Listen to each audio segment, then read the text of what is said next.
So over the last 5 years, I pretty much read every productivity or time management book out there.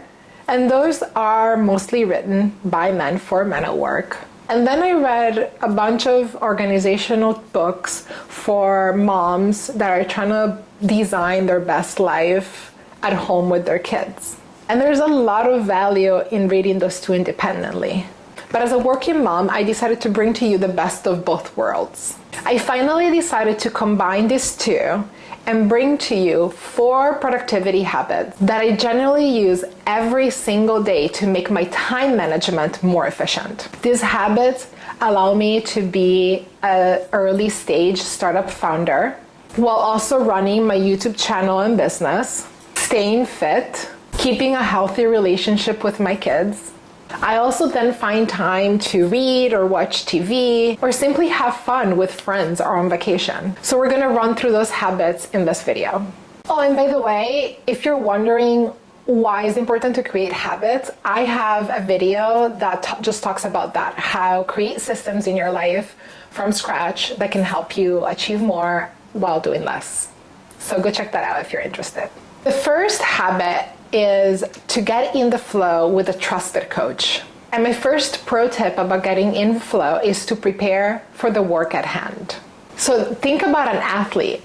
Before they even start training for their specific sport, and let's say it's running, they want to make sure that they have their gear, so they would buy clothes that fits them, their body is fueled, they have bathroom breaks that are done, they have warmed up before the run, and they may have even prepared music, some type of track, or a map of where they're going to run and how far they're going to run. So just like an athlete in preparation for their actual activity, we must prepare in order to do the work. And I do this in a couple of different ways. Depending on the task at hand, I may have all of my files organized so that I know exactly what I'm going to tackle so that I don't have to start looking for every single file. For my business, I will know which day I'm going to tackle which tasks, and we'll talk about planning a little bit more later in this video and to go into specifics around that. I want to make sure that my mind is clear, for example, of any other tasks. So if I have anything on my mind that I'm running through, I want to write that down so I don't forget them later. But I also don't want to consume my mind with those tasks right now. So I will download them on paper or a task or a to-do list. And in part of the preparation process, my second pro tip here is to make sure that you have no other distraction. So I usually will have my phone on silent. I will turn on do not disturb in order to protect my time and then get to work. Another pro tip to get in the flow and staying in the flow without any other worries is to have a coach. And by coach in this case, for me, it is having timekeepers. And so what I have set up for a system for myself is that I have a set of alarms that go through the day that remind me of where I should be, more or less. They're big buckets. So I have an alarm that wakes me up around 5 a.m. And then I have at 7 a.m. an alarm that basically reminds me to start getting ready for school or for the day with my kids. I may have other alarms during my day to remind me that I need to be in the flow or doing a deep work or having meetings. I have another alarm in the afternoon that reminds me to start getting ready to pick up my girls and get into that mode. And lastly, I have an alarm also for bedtime routine starts. The way I set up this alarm is actually on my watch, and it's just a vibration. So it's very non-intrusive. So my watch will just vibrate on my wrist. And I really like that because actually I am quite sensitive to noise. And so it helps just to have a vibration on my watch that reminds me of where I'm at throughout my day. I found this extremely helpful, specifically because sometimes I'm so deep in my work and I just want to stay there, that having a vibration that tells me, oop, it's time to get ready for the next stage, allows me to be present in that moment of flow, because I know there's going to be a reminder of when I need to move on to the next thing. Side note, very quickly, I'm actually building a productivity app that allows you to do just that. It will connect all of your personal and work calendars together and then remind you of when you had to be where and when. So if you want to learn more about that, please check out the link in the description box. The second habit that I developed that I find extremely helpful is to batch everything. And imagine a world in which instead of going to the grocery store once and getting all of the things you need, you had to go to this different store every single time for different things. That would be very inefficient. Imagine having to go to the fruit vendor to get fruit, or to the vendor to get vegetables, and to the hardware store to get like cleaning items.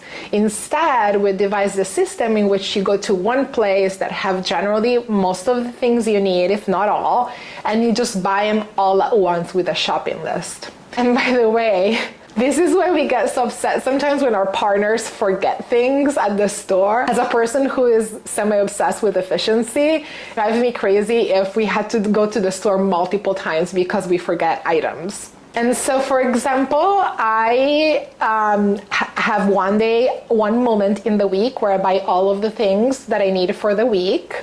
I batch household chores, so we have a specific day or morning in the weekend that we clean up the house. I let all my communications build up. If you have the freedom to do this, is actually one of the tips that I got from the 4-hour work week from Tim Ferriss. He said he reviews his email just once a week after it's been filtered by his assistants. And during that time, he just goes through the email and just looks at the email, responds to all the email, and then he closes it and he does not look at the email anymore. Now, most of us cannot afford to do that. But maybe we can pick a minute or an hour of every day, or twice a day, or 3 times a day, whatever is more convenient to you, in which we look at emails or messages or social media. And when you do that, you can focus on the task at hand. You can focus on social connecting with others, on email reading and replying to emails. Nowadays, how it works is that you get a message and immediately you go and check that message, which is very inefficient. I also plan my day beforehand, which is a way of batching, because if I know that I'm going to spend a specific block of time on a specific task, is batching that task or those tasks that go in that time into that bucket. And I become more efficient because I know exactly what's on task and what's at hand, and I just plow through that. So let me ask you a quick question. How do you plan your day? I found that pen and paper is still one of my favorite ways to plan my day.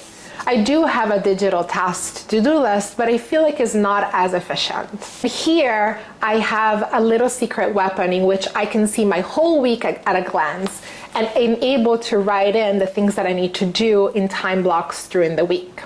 And it looks like this. I have a to-do list here of general tasks that I need to achieve. It's split by day, and then I have morning and afternoons, and so I can write in each bucket the major things that I need to do to achieve during those times. Obviously, it doesn't depict everything, but it depicts the big things that I want to achieve during the week. And because I can no longer find this planner, I've created now one of my own, and I've created one for you. I have created a free downloadable digital planner for your week that is in the description box, but you can also buy a physical version of it with the same link down there. I hope you enjoyed this product. I use it every single week, and it's been really, really useful in knowing exactly what I'm gonna do and achieving my goals. Having a good plan that gets you through your major goal is definitely more important than scheduling every single minute of your day. So I hope you enjoy my resources, and give me feedback and let me know if you want to see more of this. All right, back to the habits. The third habit is to work less hard while getting more done. And I think we've all seen the Eisenhower matrix. But I'd rather introduce you to a different matrix. We place on your strengths. In this matrix, we look at the things that you love, like, dislike, and hate. So for the things that you love and like, you can either immediately do them or plan to do them. For the things that you dislike and hate, you can choose whether you want to delegate them, automate them, or just don't do and see what happens. We're taking risks here. I heard somebody once tell me that they usually don't reply to emails unless they follow up at least 3 times. And it doesn't apply to every situation, but you get the gist. Like if it's important enough, it will come back up again and again. So sometimes choosing to do nothing is the better option instead of disrupting your day and then seeing if it comes back and you need to actually prioritize it. With this matrix, you can basically identify how well you're proactively using your time or reacting to other people's priorities and their own time management. I think the goal here is to be able to control the way you use your time as much as possible so that you don't get bogged down with other people's priorities or other people's things that they deem important. The last habit is to rest and have fun. It is important to rest and have fun and make sure that that is part of your daily habits, because this creates the energy that you need in order to actually be productive throughout your day with your work. It generates creativity, re-energizes you, and really allows you to fulfill your potential and self-expression. My first pro tip in order to make sure that you're resting and having fun is to use the method called let them.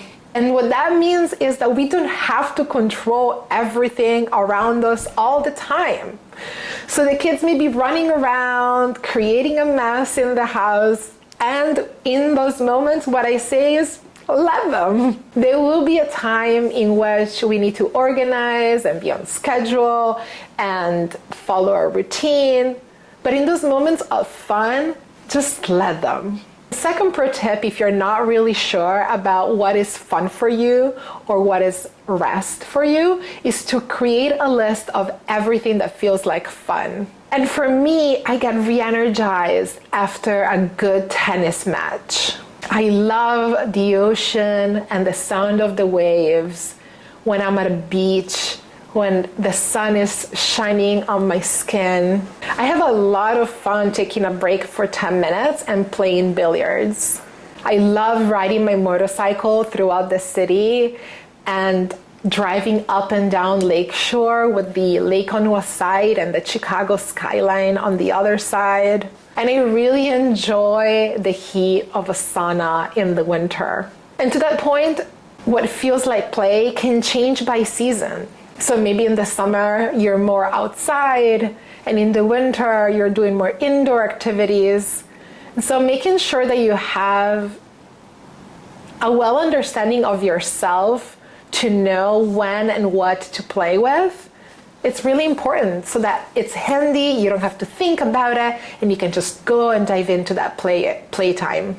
My last pro tip in order to make sure you have a great time while resting and or having fun, and especially if you're not sure about what that is for you in this moment, is to try out new activity and then record the mood after each activity. A good friend of mine used voice notes after each meeting in which she recorded maybe how the meeting went, some of the meeting notes, but more importantly, how was her mood after the meeting? Did she felt re-energized by that coffee time with a friend, or did she feel more drained? It is important to get to know yourself in that way, because what may seem obvious and fun for someone, it's probably not as fun for you, or vice versa. So those are my 4 habits that I use on a daily basis. They're very simple, but they're highly effective. And I think they can save you or actually produce more time for yourself to do the things that you want to do and to design the best life that you want to have. So let me know if you have any habits that you think I should adopt or try out that could save me more time or create more time for other things that I love to do. And I look forward to seeing you soon again on my channel. Thank you so much for listening. Bye.